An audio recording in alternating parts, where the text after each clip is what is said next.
Hi everyone, welcome back to Grandpa Mark's Hobbies and a quick build update of the '59 Ford Skyliner. Everybody knows I had some problems with the paint, and I figured it is for sure the primer.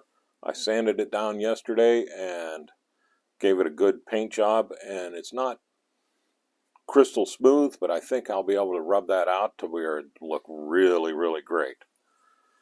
So I am happy with that, and my primer is in the trash. So let me show you the sides here. Excuse me guys, let's get out of the way. They've been busting their tail trying to fit all these little pieces in and make sure that they look good. I've decided on doing the trunk interior, including the back of the trunk lid, in black. I like how the black looks with the red and everything, and I think it'll just keep going with the detail that we're working on right now. So let me pop this out. I was just test fitting and make sure that that would drop in there nice, and there we go.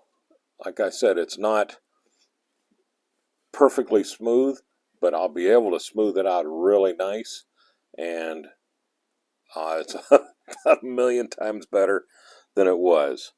Once I did that, I painted the inside of the engine bay the black. I still have to come and touch up.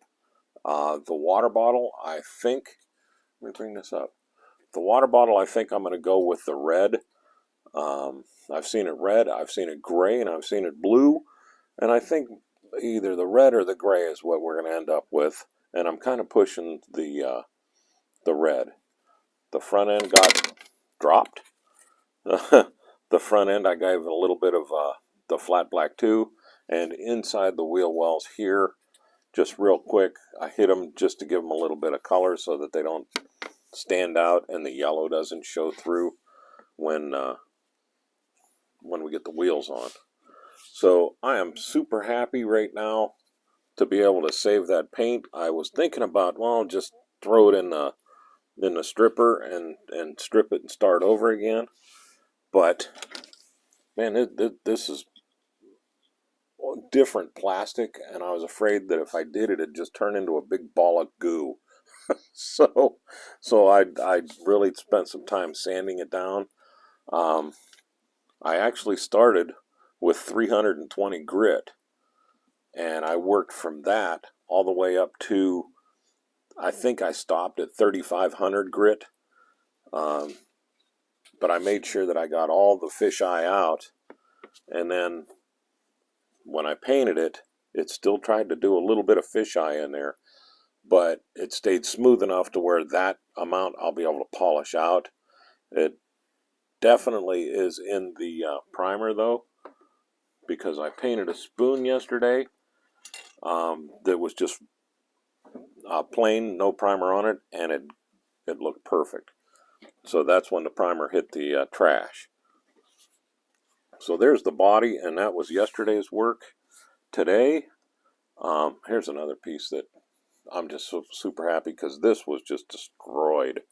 Some of this went all the way back to yellow, and then I painted it, and I half wish I would have just painted the orange over it, because that Tamiya red covered the yellow spot to where you couldn't even tell it was yellow. It didn't go orange, it did nothing but go red.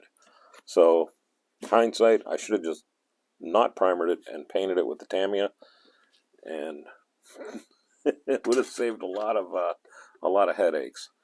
But check this out. This is the door panels that I just spent about an hour and a half on both of them. I don't want to get too touchy with them because I did use the dig it out here. I did use my Molotov pen to do the top part because I wanted that to be bright chrome, and I did a couple of touch-up jobs with it also. So it's going to have to sit. I'm going to leave it sit for about a week. But man, I'm telling you, this kid's 64 years old, And look at the detail that was molded in that, just in the door panel. It's just, the more I work on this kit, the more I'm amazed at the detail that was put into it. And it was relatively easy for me to bring them out. I bare metal foiled, like I was saying. Grab how about I grab straight tweezers here? I bare metal foiled in here, and what I did is I cut a piece out that was big enough to go almost all the way to the bottom. And I did waste a lot of bare metal foil, but I wanted to make sure I got it right. And what I did is I laid it on real loose, and then I cut a slice all the way around this. And then when I did that, and I used a bunch of these makeup applicators that I got from the dollar store, and I just kept working that down and real slow, and it just kind of folded down and stretched out to where none of the wrinkles came through. So I just kept working it real slow, and one of them, I don't remember which one, but I went a little too fast and I ripped it and had to start over again. But seriously, I took my time the second time around and just worked this out just like this, and all that detail just started coming up through, and it laid down flat and did a really good job. And that bare metal foil is 10 years old now. I had like 3/4 of the sheet just turned into almost like a dust. It just disintegrated. And the rest of it I was just kind of apprehensive to use, but I figured on this, I'll give it a try. If not, I was going to have to mask all that and spray it with Tamiya's X11. And that, that's chrome silver, but it would have been a little bit flatter. But if you can see, and I hope you can, the detail of the little ribs that are inside there that are popping through. So really nice. And then what I did here is I worked it all in, and then for each one of those holes I just used a little bit of my black craft paint. I'm going to get some gray craft paint too, and I might start using more and more craft paint because it does work so well. It scratches easily, but once you put a clear coat over it, it's like iron. But boy, that gave me a nice look. And you're going to see most of it just like this when you look into the car. So it'll still be able to be seen. I don't know if you'll see any of the bottom one with the seats in, but I'll know they're there. And they look really good. The other thing I did today, and I'm really happy because everybody knows I stink at dashboards, but not when they put the detail in them like that. This is, the whole thing is bare metal foil, and then I came in with my craft paint, and it did a very good job. I came in and I painted everything with craft paint that I thinned out just a little bit, and let's see if I can get that to focus on something other than my thumb. Once the craft paint was almost dry, I came in with a toothpick and rubbed it over top of it real lightly, and was able to get that to look like that.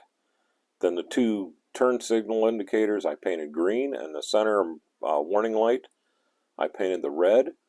The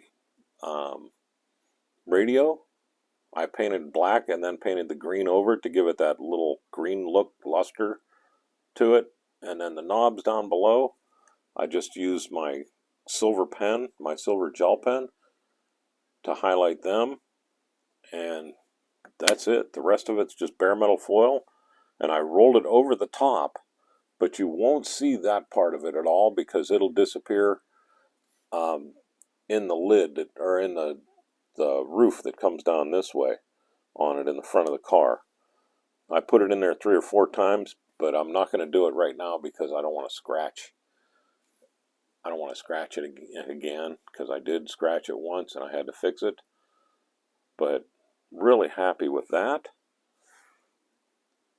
And again, the steering wheel, I came in and did some touch-ups to the front like I said I was going to, and got that all taken care of. So we're good there.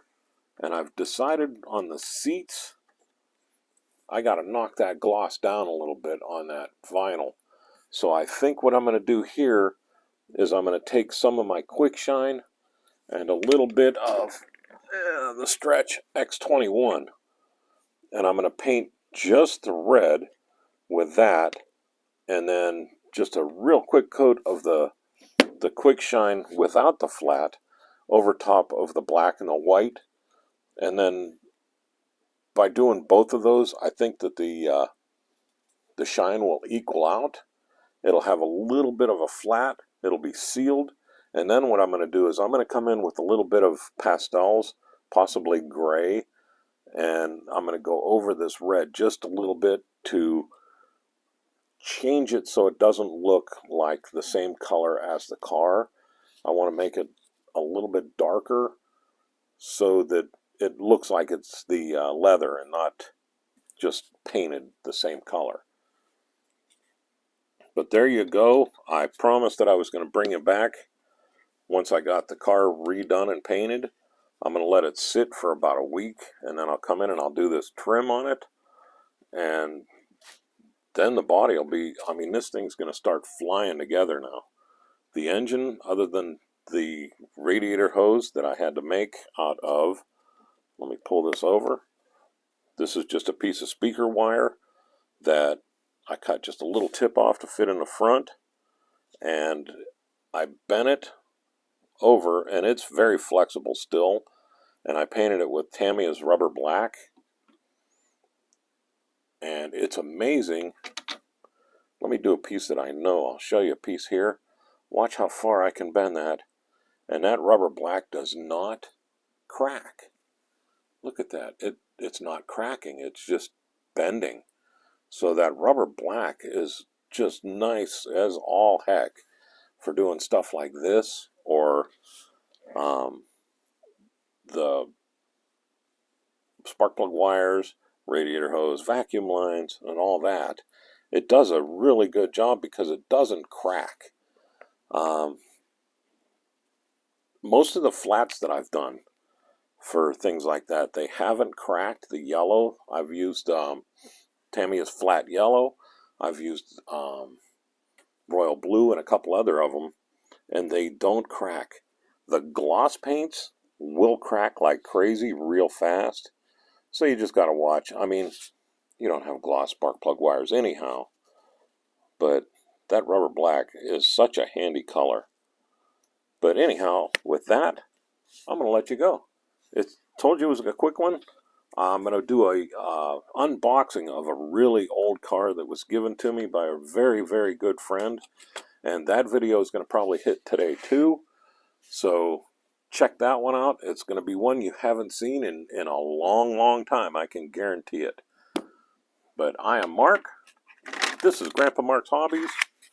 And you all have a great day. Thanks again for watching.